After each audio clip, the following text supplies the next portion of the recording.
Enjoy 1% merchant commission when you accept Lanka Pay cards. Contact these banks today.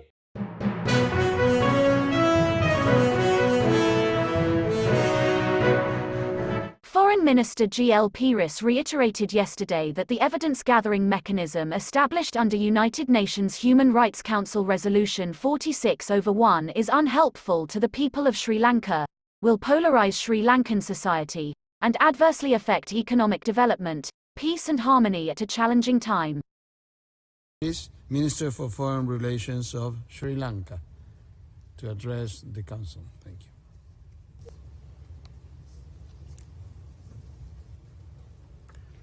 you. Mr. President, Sri Lanka is an active participant in the multilateral framework to realize the promotion and protection of human rights. Fundamental rights are embodied in our Constitution, progressively advanced through our democratically elected organs of government, and enforced through our independent judiciary.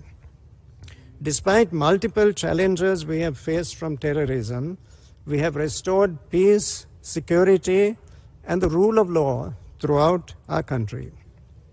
Our democratic traditions and independent institutions ensure free and fair elections at regular intervals through universal adult franchise.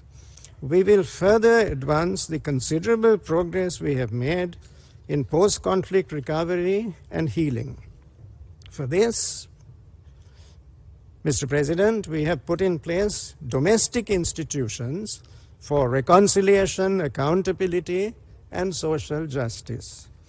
Through this Council, we have completed 3 mutually beneficial universal periodic reviews, engaged in constructive dialogue with the treaty bodies, welcomed special procedures mandate holders, and held frank and open discussions with domestic and international interlocutors. We have benefited from the considerable expertise available with the United Nations on human rights, including through its technical cooperation and capacity building programs. Through the UN country team, we value the ongoing support to our domestic processes on reconciliation and achievement of sustainable development goals. Through this cooperative interaction and in line with our domestic framework and international obligations, we continue to ensure the promotion and protection of human rights and social justice for all our citizens, irrespective of ethnic and religious identity and political affiliation. Mr. President, despite the economic setbacks due to the COVID-19 pandemic, we continue to ensure our people's right to development. Sri Lanka has improved its global rank by 7 positions according to the latest SDG report. We appreciate the contribution made by our civil society partners through their extensive grassroots level outreach and undoubted expertise. As a developing member state of the international community, we brace ourselves to face the further adverse economic consequences of crises such as the pandemic and the unraveling conflict in Europe, which will impact on our efforts to achieve the Sustainable Development Goals. Mr. President, we are today in a period of review of the work of the Council. We reflect on whether the Council has been successful in overcoming the credibility gap that led to the downfall of its predecessor commission. The multilateral architecture for the implementation of human rights was progressively developed in the last decades. Consensus was forged on key principles which we consider sacrosanct, such as that the promotion and protection of human rights should be guided by the principles of impartiality, objectivity, and non-selectivity based on the sovereign equality of member states. UNHRC Resolution 60/251 and HRC Resolutions 5/1 and 5/2 also decided that the working methods of the Council shall be transparent, fair, and impartial, and shall enable genuine dialogue.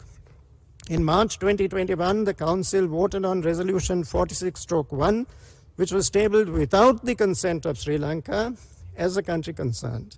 The consideration of this matter polarized and politicized this forum in a startling departure from the mandate which the UN General Assembly originally conferred on this Council.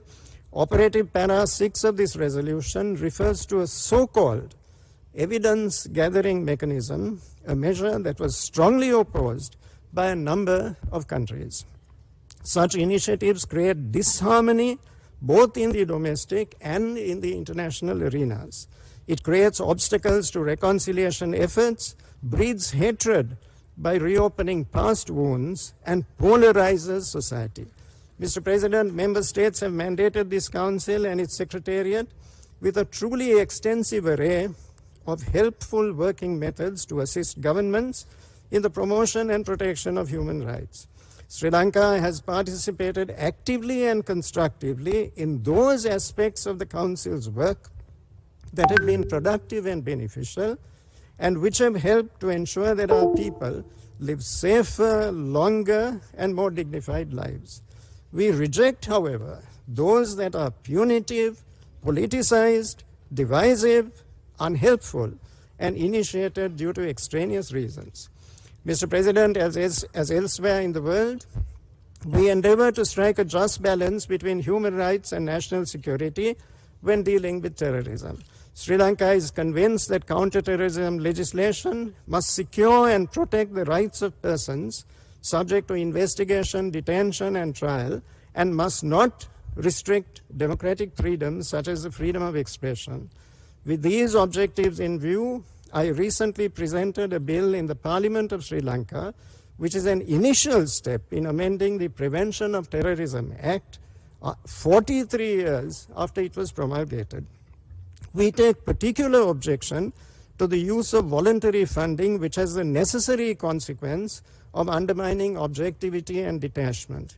Against this background, Sri Lanka once again reiterates its view that the evidence-gathering mechanism established under Operative Para 6 of Resolution 46/1 is unhelpful to the people of Sri Lanka, will polarize Sri Lankan society, and adversely affect economic development, peace, and harmony in my country at a challenging time. It is an unproductive drain on member state resources at a time of severe financial shortfalls across the entire multilateral system, including the High Commissioner's Office. Mr. President, on the 4th of March, the Council will meet in an interactive dialogue on Sri Lanka. I look forward to sharing with you some thoughts on the written update on my country, Sri Lanka. I thank you, Mr. President. Thank you, Your Excellency. For more latest news, subscribe to FTTV.